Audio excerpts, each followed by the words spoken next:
This is a vlog all about quilts and books, so if you like those, you're in for a treat. My friend Anne came down to visit, and first of all, straight off the train, we went to the annual Christian Aid book sale, which is the largest second-hand charity book sale in the world.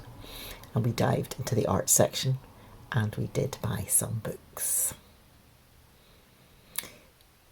Then on the next day, we came back into Edinburgh and went to the Le Bistro at the French Institute, which I can warmly recommend, and then popped round the corner to visit the art library, which is at the top floor of the Central Library.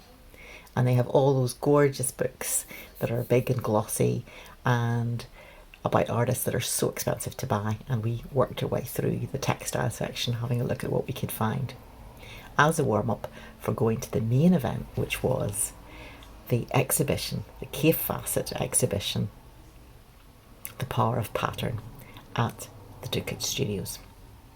But as we came down the stairs, we passed lovely old doors and features in the building and popped into the reference library, which is a lovely space with books that are running in little alcoves like this one, and then there's a large open space with lots of small desks where people can study, with a gorgeous big ceiling above us all. And from there we popped around the corner to the Dovecot Studios.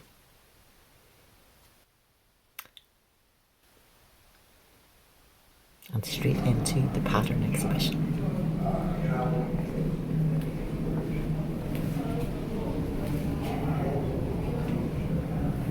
Telescopic vision. Now, as you can hear, there is quite a loud backdrop of the video, so I'm just going to turn that quiet so you can just look at the quilts and enjoy them.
Over the years, Kaffe has made many books on patchwork quilting, and these are showing some of the quilts and also lots of people whose work has been inspired by him and by the range of patterns that he develops.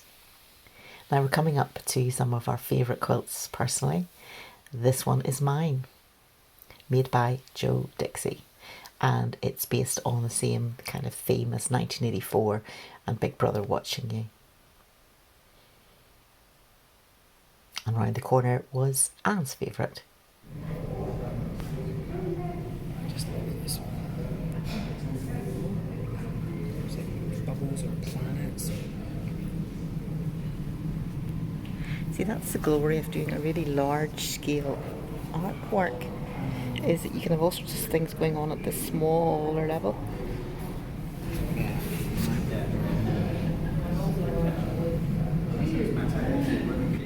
I'm looking at the stitching on the black areas and I'm just thinking it's like very abstract. It's not patterned. The actual quilting itself is quilting stitch in the black.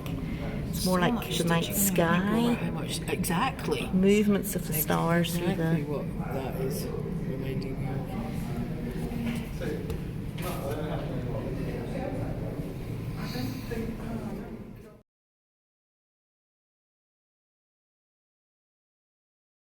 So we're looking at a star quilt, but it's only got 4 stars in it, so it's a completely different scale to the usual. And it's not by Kaffe himself, it's by Victoria Findlay Wolfe. I mean, it's beautifully executed, it's beautifully made. But as someone once said to me, when you're critiquing my work, a woman who was much, way more experienced than I could ever be in this sense. She worked London Fashion Week and Milan and all this sort of stuff. And she was critiquing my stuff, and she looked at my lace work, knitting scarves, and just said, no, I see these every day. I see these are 10 a dozen, so forget that, don't waste any more time doing that. These, however, are charming, and work on that. I've seen some amazing quilts, and that's just another amazing quilt. Whereas some of the works in here are outstanding. Yeah. And going on to the next one again, it's a very classic design, the sort of starbursty. But the fabric itself draws me in because it's just such a there's something almost what's the word I'm looking for? It's not kaleidoscopic. Well, there is that, but there's also those 3D things you used to get in the 90s that drew you in. And Oh, magic eye. Yeah, if you look close enough, there'd be something else in there. Right. So there's a kind of something of the optical illusion in that one, and that would reward me by that sort of real mandala type of thing that you could just stare at and get drawn in. Funnily enough, the material reminds me of William Morris. See this, the bluey green. This one rewards you from both distance and close up. You think? So then that makes it qualify as pretty. And it has a totally different atmosphere and feel to it the closer you get. To me. Yes, as you get closer. You start to see that actually, like you were saying about that other one, where you went up and then you discovered that there were actually the bits you thought were small sections sewn together are actually large sections.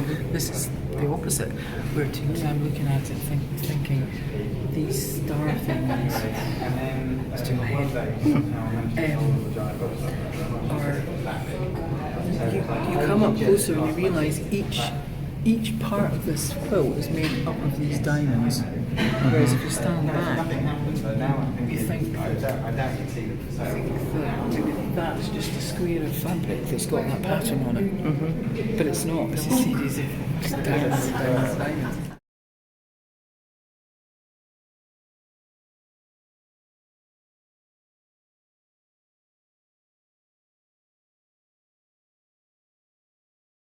One large drawing, and then he has all these little palettes of colours. Infinite colours. Which one do you think? I mean, that's phenomenal if it's all hand done. It's not digitised, that's just beyond. That's just mind-blowing, beautiful. Just like saying, I love all that writing inside, which is about the production of it. Yeah. What it's called, and little calculations of how it can actually be made. I've never come across that before. I've never seen it as that. But if you want That's my favourite. Cabbages. With one set and then do another one and another one with different ones, you would get infinite numbers because it's like mathematics, you know, when you've got a sequence and you've got 1, 2, 3, 4 and then you switch them round and combine them and see how many different combinations you can get. Do you know what, that's maybe the other thing to do, Anne, with our, you know, working on different colours, is to actually then have a page where you colour in a little square and a circle. I don't know what the numbers are in, but I don't know what the numbers are because I can't remember because it's a long time since I did maths and statistics. But if you put in Google, like, how many combinations are there of 4 numbers? Like, how many different combinations could you get? Then that would tell you how many combinations you could get of 4 different paints. I like it. That's a good little bit of And you could repeat some of them. You can repeat some of the, like for instance, see, but I'm trying to find one that has exactly those three colours, but in kind of reversed. So maybe he might have put the turquoise in the middle, and the cream on the outside, or the red on the outside, and the cream in the middle. So you've got that. So you start building up your combinations, and so therefore it's easier when you start and you just have a bite-sized palette, and then you just do as many combinations with circles as you can. I very much enjoyed the colour of the walls that were used for displaying the exhibition. At the start they were a little bit dark for me, but when we turned the corner and I saw this yellow, the blue and the green, I really liked it. I can't see any reference to Kaffe here. No reference to Kaffe. Is it his designs? I wanted to create it in Kaffe Fassett fabric, So but that's a little bit what you might call tenuous. We were a wee bit disappointed that there weren't more quilts made by Kaffe himself, and sometimes it was people inspired by him or his fabrics. Then we turned the corner and came to one of my favourite parts, which was to do with his needlepoint designs. And on the floor we had a replica of one of his patterns to stitch in a rug, but it was printed on the floor, so you could walk on it quite safely. And over on the left was this fabulous display of needlepoint cushions by Ehrman, E-H-R-M-A-N. And every January they have a sale, and I tend to pop over and look at it, and quite often buy. Then we finished off discussing things in the little cafe, and then popped upstairs, having refreshed yourselves, to see the main area, which used to be swimming baths and is now the Dovecot Studios, where they do huge large-scale tapestries. You can see one at the far end is just about to be begun, the other a bit more advanced, and the colours of the threads is just fabulous to see. They weren't currently weaving as we were there, or they're doing, yes, tapestry weaving, but you can arrange to pop up and see. This, we're looking at the back, and it just shows you all the different colours in it and the stunning vibrancy of the finished piece. But you can see them working away, quite often with headphones on and listening to some music. So I hope you enjoyed this visit to the exhibition. I came home and looked at my quilt book that I had got in the charity book sale. French. Turned out to be written by Australians, but the instructions being in French, as it had been translated so that people could read it and use it in France, were rather beautiful as well.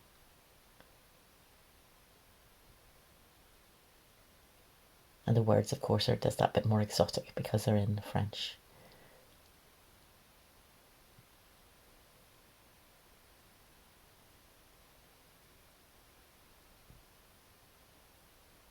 The English book has the same title, Material Obsession.